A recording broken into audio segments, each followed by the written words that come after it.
Our second Call of Duty League tournament has just concluded and we have a new champion, the Atlanta FaZe.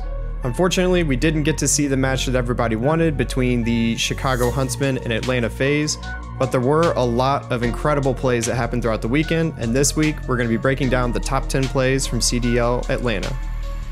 My name's Michael from P2 Gaming. Let's get into it.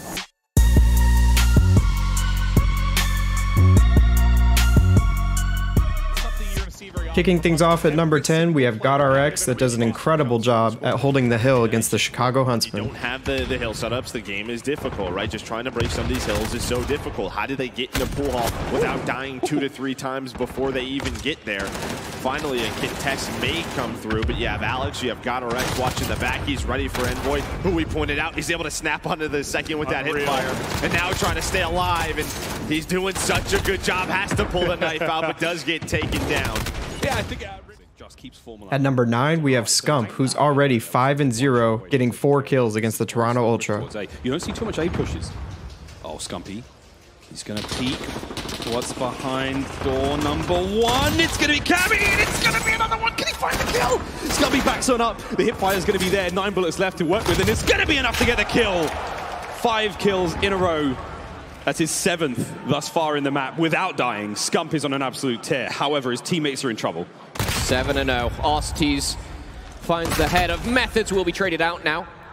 With 30 seconds left, Scump's still alive. Anything can happen. Scump's still alive. Anything can happen. Scump still alive, and anything can happen!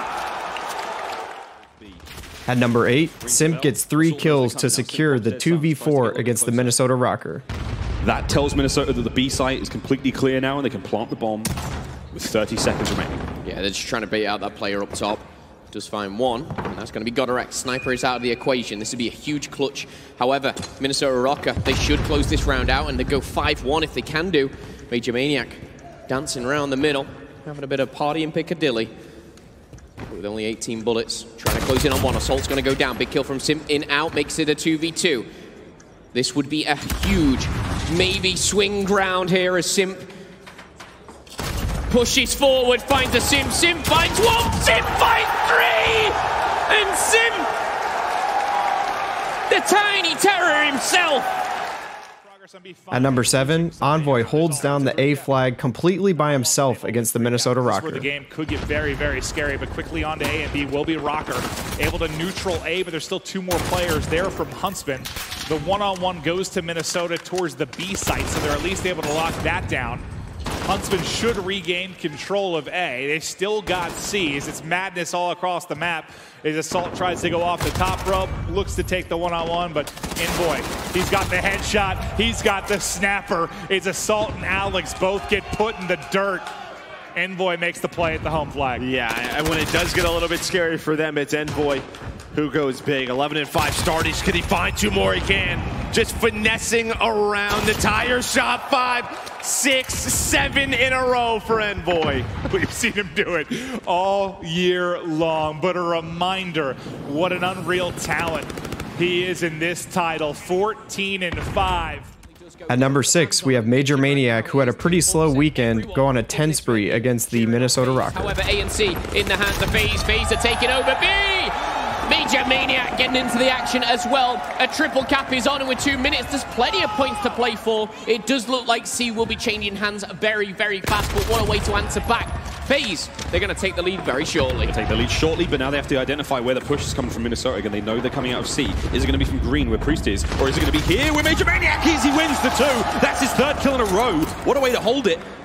Push Minnesota back, hold the line, keep the clock ticking, keep the points flowing. That's the goal right now. Simp finds his kills, 2 now in a row. And look at this top position they've got by L. They're going to lock this one down while the remainder of Minnesota make their way through green now, and they're going to try to keep this play going. I need to see Major Maniac. He's on a 9 streak. God damn, look at him go. Incredible stuff for Major Maniac as he finally falls after 10 kills in a row. He started off 1-6. He is now 11-6 as FaZe are starting to dominate here.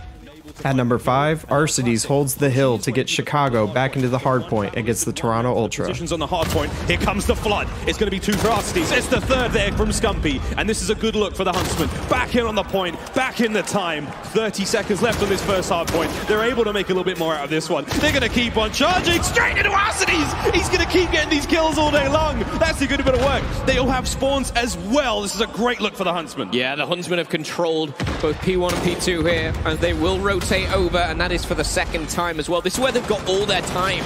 They struggled on the next 3 hills, but Arcides just finally will be taken down. Classic.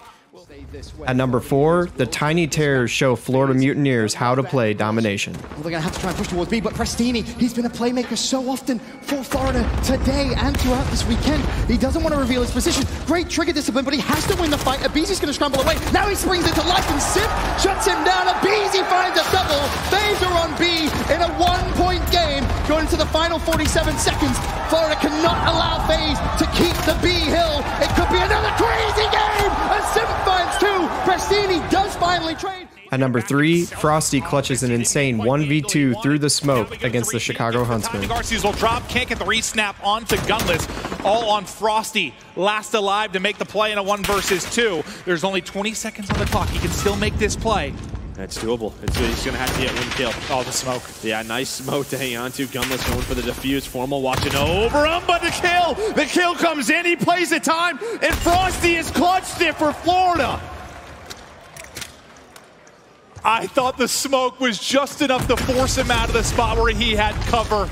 But it ends up almost helping him, right? He can get the angle towards the bomb. But my first thought is that smoke screws him. But it gave him the angle. It allowed him to cross. At number 2, Envoy says, Kobe. Gonna have to make a decision. Yeah, and his teammate is so far away from him. Well, he's just wondering, how do I get to A? Like, he knows he's safe there. He's just got to get across. Not the funnest of runs, but due to the wrap back, he gets a good timing on Huntsman. Timing helps. He should be able to get this down. Nobody's starting to push over now, but over the top, what a nade from Envoy. They're just going for a check onto the side. It's able to connect, and now it's a 1v1. He probably thinks that was from their side, but that was all the way from the middle of the map, and Envoy's, he's gone. He's not going to get the bomb in. The nade saves the day. I can't believe that, because as you're looking at the minimap, you're like, oh, they got a free play. Right. Then bang, just over the top, the nade there from Envoy. Here it is, look at I'm so glad we get to see this. Look at the Kobe onto the site. It was really difficult to pick only 10 plays, so here are a few honorable mentions. As soon as he crosses that wall, it's going to be 4 players from Florida staring down at him. Even just finding 1 kill and being annoying is doing your job because you're helping your team secure these final 20 seconds. Den's making his way up. Toronto makes the read. There's 3 players right on the site. They could potentially just overwhelm it. Stuns are out. Here comes the overwhelm. 1, 2, 3. Oh my goodness! What just happened? Round 11. They stacked up. What they were the hell excited. just happened? The 3 of them just 2 players ran through the crate on the right. Classic gets gunned there. Essence, it's a 4-point lead currently for Florida. You need the decap B, and the kill feed is all London Royal Ravens. Dylan will fall on the hill. The trade should surely be there, though, but no. 3 players dropping. It's Prestini again with the double. In our number 1 play of the weekend, Prestini puts the Florida Mutineers on his back and goes on a 13 spree against the London Royal Ravens. Through, he should know exactly where Wuskin is going to be. The pre-fire, but Wuskin still somehow wins the fight. Prestini was instant to trade, and Prestini inside the hill now, looking to do so much damage. There's 3 in a row for Prestini. 22 and 22 he sits. And nice plays from Mox as well. Again, it was set up for quite some time, and even though he doesn't win the gunfight, it was his teammates that he waited for to make sure that the play was going to be successful. So 60-point lead now. It's going to jump up to just about 80 on the rotation. It is now to the point of the game where Ravens, they're going to have to be damn near perfect. And with Prestini shooting like that, how are you going to pull it off, Ben? Okay. Couple of body shots. That's fine. That's fine. He's playing well. He's entitled to do just that. As we rotate back now to Pool Hall for London, you basically have to be perfect on this hill just to reduce the deficit that has been earned here for Florida Mutineers. 203, 145. 45 seconds left on this hill. Prestini's not done yet. Keeping the streak alive. Waiting patiently. Of course, teammates will be coming to assist. He's not missing. Prestini, stop it! Trophy out as well. He may not even need it. The man is on a rampage. as the Ravens keep flying in towards him. Prestini keeps shutting them down. Prestini on the 9 spree, looking for double digits that might just come straight through the door. There's number 10, topping himself off towards the end. Turns around, you know he wins the gunfight, Ben. You talked about the difference maker on the team, the man that needs to have the hot hand. Prestini provides. I mean, Skies was on a 7 streak there as well, but it's Prestini an 11 streak. We talked about how important it is that he plays well for Florida. He himself saying he's been underperforming. Well, this is the performance you expect to see. 13, almost 14 before finally falling. But Prestini just went on one hell of a run.